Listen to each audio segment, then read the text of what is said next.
dapatkan kerja. Soalan terakhir pada malam ini. Ni yang takbir ni lebih kurang dalam 40 atau 50 lagi. Kita akan jawab insya-Allah pada 26 ni dah. 26 hari bulan dan 27 kita mari balik. Saya dalam dilema untuk memilih jodoh. Jodoh sama ni. Bagaimanakah istikharah yang terbaik untuk mendapatkan petunjuk? Allahu Rabbi. Jodoh ni benda yang ditentukan oleh Allah. Masa kita berumur 4 bulan dalam perut mak kita. Bila kita telah cukup 4 bulan, maka malaikat pun tulis nama kita, rezeki kita, kerja apa, kahwin dengan siapa, cerai ke tidak, anak berapa, habis tulis. Sebab tu kita lahir sekarang atas ketentuan Allah. Kalau kita baca hak ni, history kita dia panggil, kita sentiasa berjiwa tenang. Nampak? Kerana Allah tak akan hampakan kita. Dia sayang pada kita. Batu jangan putus asa dalam bab jodoh, benda yang cukup mudah. Yang jadi payah sangat sekarang, nampak? Umat yang memayahkan perkahwinan.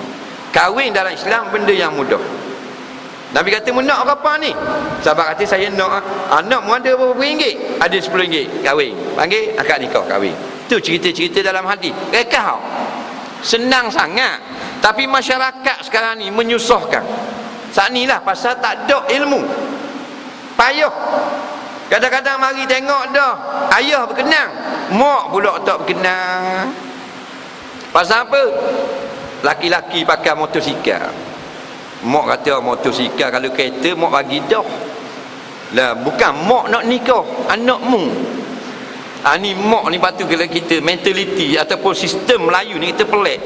Kenapa mak campur tangan? Dia bukan wali. Ayah setuju ayah ke wali? Mak. Mak tak? Mak. Ayah dah mak apa pula? Dia tidak kata, mak ayah saya setuju, mak tak bagi. Astagfirullah. Dah mak apa benda ni? Mak bukan wali dalam Islam, faham? Buang ni, benda ni karuk khurafat. Campak dalam laut, Selat Melaka. Wali ni ayah, lepas ayah toki, datuk, grandfather. Lepas toki adik-beradik laki-laki. Lepas adik-beradik laki-laki, anak saudara belah abang atau adik laki-laki. Lepas tu bapa saudara kita, adik-beradik ayah. Mak tak ada. Mak nasihat saja kalau nak kahwin kat Gimbang. Nak kita buat 2 ekor lembu lah, tak usah buat 3 banyak sangat. Tu baru mak. Atau mak tu tahu pengantin tu jahat, tak salah, mak tahu perangai dia tak molek, tolonglah janganlah. Tu baru betul. Dak, mak tak setuju. Dah ayah okey, mak tak setuju. Dah ayahmu laki ke puang? Tak tahu kok, nak tengok takut ayah pakai berat. Ni masalah pasal apa? Pasal kita laki-laki takut kepada isteri. Ni jadi gini sekarang masyarakat. Nak kahwin pun payah, banyak hal, beribu-ribu mas kahwin. Di Kedah tu sampai 18,000 mas kahwin. Hak puang, tumit pecah cedung. Bukan hak comel. Tumit terbelah 3. 18,000. Tak nak. Dia minta Kedah mahal. Orang bukan kita nak kata kau, tapi mahal. Dia Kedah. Assalamualaikum. Waalaikumsalam. Ni nak tanyalah dah ni dah. Nak tanya ni lah, hai budak-budak kita ni, Cik Bedah weh. Tanya apa? Dah lah kan anak kita ni dah suka, dah tunang 3 minggu dah tunang. Jadi nak mai tanya ni, tanya belanja berapa. Tidak tak selesai. Ni pak dia suruh tanya, tapi tak berani nak mai tanya ni, nyanya aku mai tanya. Bukan orang mana keluar daripada master, degree dah, budak tanam padi je. Kau puang tanam padi. Nak mak dia kata, "Alah, takkan tak tahu macam orang kampung sini lah. Standard orang kampung sini 18,000." Mana? Amway takkan sampai 18,000. 18. Kakak 25. Kakak. Pasal kakak dia SPM. Dia tak pas SPM 18. Nampak? Hak laki Allah tepuk dari. Kalau kata 18, 6,000 pun tak ada. Nak 6,000, dengung kena 6,000. Budak tak ada duit, kerja di speh nak cari mana 15,000. 6,000 pun 6 tahun dah boleh sipang.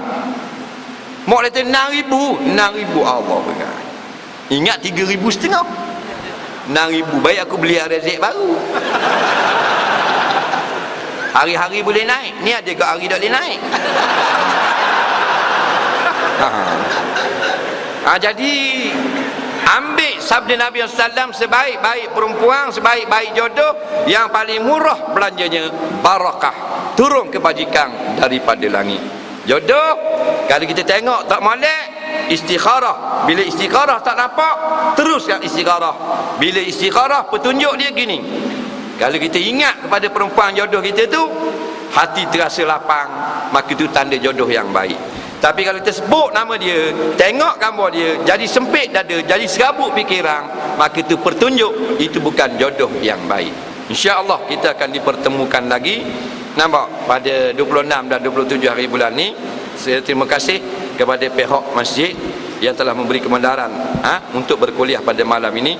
Dan insyaAllah kita bersemayang isyak kayak gini, duduk tahiyat akhir, tolong duduk macam tahiyat awal.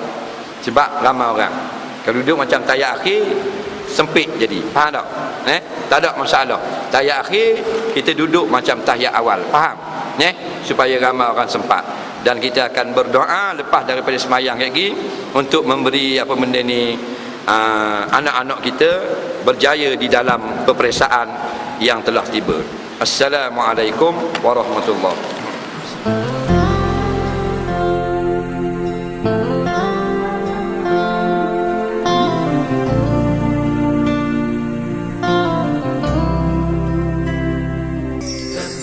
اللهم لبيك لبيك لا شريك لك لبيك